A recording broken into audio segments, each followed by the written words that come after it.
Saudação de paz, meus guerreiros. Aqui estamos em mais uma aula. Hoje eu vou falar sobre o vocábulo entubicano, o qual eu já tinha falado. Entubicano. Falar também a respeito do advogado. A respeito também do intercessor.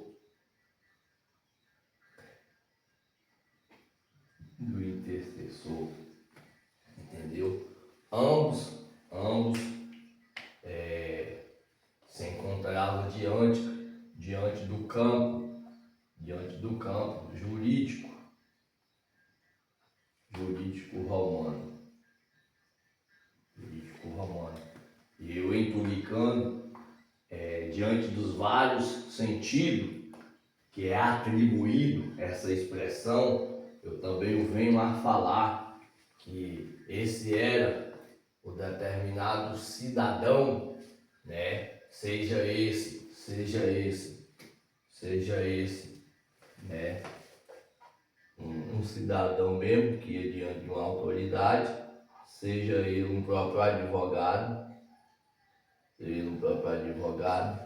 entendeu? Um próprio embaixador, como eu já venho falando, que é diante do rei, embaixador. E esse entubicano, algo que eu quero trazer aqui, era o que assistia. Ele assistia, meu Deus, ele assistia e depois defendia. Ele assistia e entrava com defesa, né? Ou melhor dizendo, eu estou atribuindo aqui, esse que eu estou atribuindo ao advogado. O entubicano aqui, ele ia ao encontro. Essa expressão também ela quer dizer ir ao encontro, entendeu? É o pretear também,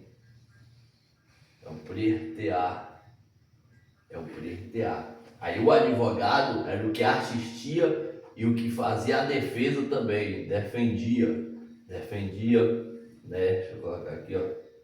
Defendia, fazia a defesa, era o que fazia a defesa. E isso é tremendo. O intercessor era o que tinha a fala formal, falava com eficácia,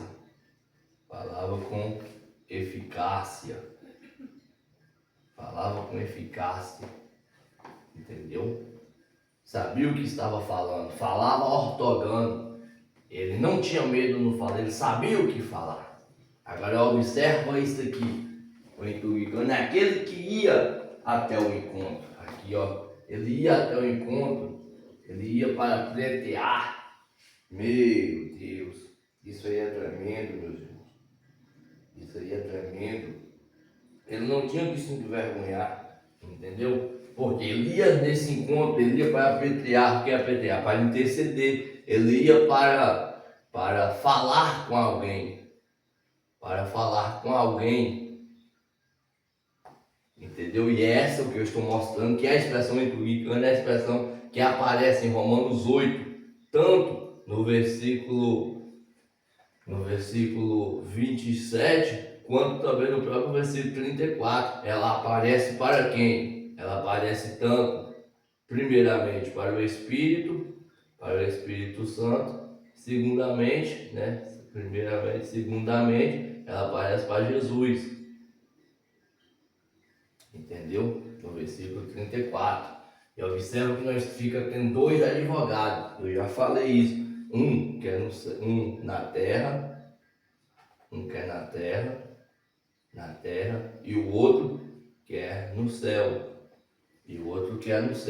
entendeu? E olha, observa isso, que dentro do próprio campo jurídico romano, no entubicano, ele ia de encontro a determinada autoridade, interceder por alguém, ia falar com alguém. Observa aqui os elementos que é atribuído a determinada expressão. Ele ia ao encontro, ele ia para pleitear por alguém, ia falar com alguém, que essa alguém era a autoridade, entendeu? E observa que ambos, os dois recebem o nome de paráclitos, de advogado. Paráclitos. Ambos. Paráclitos. Sei que gostam de base bíblica, então lá vai. O próprio João 16, entendeu? O próprio 1 João. O próprio João chama Cristo de Paráclito. Irmãos, não pequeis, mas se pequeis, saiba que tem um advogado. Olha que coisa tremenda. E eu estou mostrando que o advogado é o que tanto assistia. Olha aqui, ó. Já que eu volto para ele. Ele tanto assistia, quanto também ele fazia a defesa. Primeiro ele via, analisava e defendia. Ele sabia por que estava defendendo. E observa que, se nós pegarmos o Paráclito da terra, que é o Espírito Santo, quem é que está assistindo? Como eu coloquei aqui outrora, em Apocalipse 5, quando Cristo está chegando, é assunto, é a ascensão ao céu. Quando ele está chegando, porque Daniel vê o Cristo chegando, entendeu? O próprio Atos 1, versículo 9 a 10, mostra Cristo indo. Deixa eu colocar aqui, ó, ele está falhando. Mostra Cristo indo, entendeu? Daniel mostra Cristo chegando. E em Apocalipse, escrito por João, em Apocalipse, no capítulo 5, mostra o recebimento desse Cristo lá. Mostra o recebimento desse Cristo, meu Deus. E se você vê quem está lá, juntamente com o Supremo Juiz, com o Pai, assistindo, vendo tudo, é quem? O Espírito Santo, que é o nosso advogado. Olha, meus irmãos, olha que questão tremenda.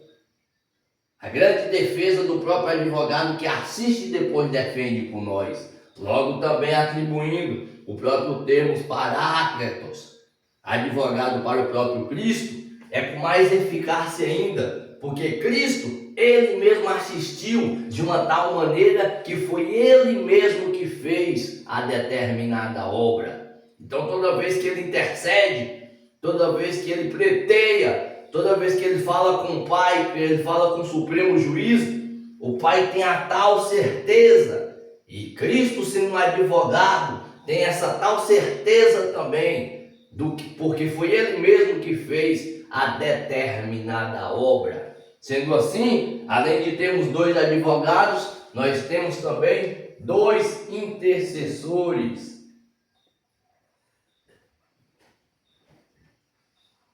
Temos 2 intercessores. E o que o intercessor fazia? Falava de uma forma formal, falava com eficácia. Meu Deus, se vocês não entenderem, eu entendo no vosso lugar, hein? O discurso de defesa era formal. Aqui, ó, o discurso de defesa era formal. Não tinha como se envergonhar, não tinha como se envergonhar. Não tinha como se envergonhar. E nós temos 2, um na terra e um no céu. Aqui, ó, um na terra e um no céu. 2, que quando fala, tem a certeza do que está falando. Que quando pronuncia para defender aquele que alguém quer acusar, aquele que alguém quer condenar, aquele que alguém quer sentenciar, aquele que o diabo, o acusador, quer falar, esses não são remidos, esses não são lavados, esses não saíram da condenação, esses ainda estão presos. Aí ele se levanta para discursar, para nos defender de uma forma tão poderosa, sabendo o que está fazendo. Um porque já assistia e o outro porque ele mesmo fez, ele mesmo sentiu na pele e ele mesmo viu e tirou a condenação e condenou, como eu falei na outra aula, realmente quem era o culpado, realmente quem era o réu, sentenciou, sentença condenatória, ele aplicou, julgou na determinada área que era para ser o julgamento, no pecado, na carne. Então ele defende com a tal maneira, ele defende com a tal eficácia, sabendo realmente do que estava fazendo. O supremo juízo, o Pai vai bater o martelo, o Pai com certeza vai ortogar o que esses intercessores falam, o que esses advogados fazem. O pretear deles não tem como não aceitar. A intercessão deles não tem como, meus irmãos, rejeitar. Que esse rápido estudo possa ficar guardado em vossos corações.